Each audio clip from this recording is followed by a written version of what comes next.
মঙ্গলবার ভারতের দিল্লি, কলকাতা ও শিলিগুড়িতে বাংলাদেশ হাই কমিশনের সামনে বিক্ষোভ হয়েছে। বাংলাদেশে হিন্দু যুবক দীপকের হত্যার প্রতিবাদে এই বিক্ষোভে অংশ নিয়েছে বজরং দল, বিশ্ব হিন্দু পরিষদ এবং হিন্দু জাগরণ মঞ্চ সহ হিন্দুত্ববাদী কয়েকটি সংগঠন। দিল্লিতে বসানো ব্যারিকেড ভেঙে বিক্ষোভকারীরা হাই কমিশনের খুব কাছে চলে এলে লাঠিচার্জ করে পুলিশ। এ সময় বেশ কয়েকজনকে আটক করা হয়। পরে ব্যারিকেড পুনঃস্থাপন করতে সক্ষম হয় দায়িত্বরত পুলিশ কর্মকর্তারা।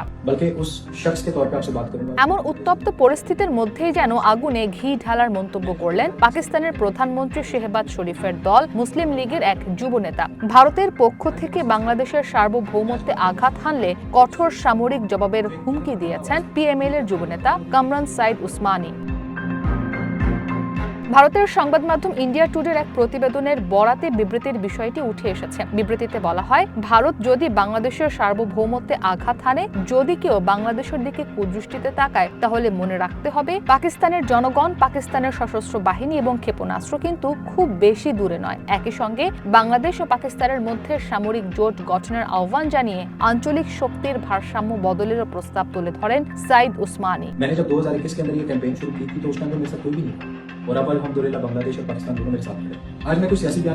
এক ভিডিও বার্তায় ভারত বাংলাদেশকে নিজের আদর্শিক প্রভাবের অধীনে আনার চেষ্টা করছে অভিযোগ জানিয়ে কামরান সাইদ উসমানী বলেন, ভারতের তথাকথিত অখণ্ড ভারত আদর্শ বাংলাদেশে চাপিয়ে দেওয়ার কোনো প্রচেষ্টা পাকিস্তান মেনে নেবে না। অতীতেও পাকিস্তান ভারতকে কঠিন পরিস্থিতিতে ফেলেছে এবং প্রয়োজনে আবারও তা করতে পারবে বলেও হুঁশিয়ারি দেন তিনি।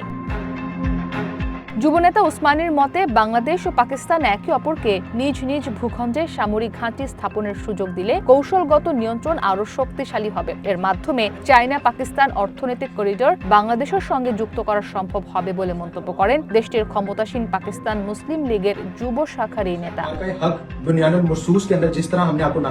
ইসরাত মুক্তি, ওয়ান ইন্টারন্যাশনাল ডেস্ক।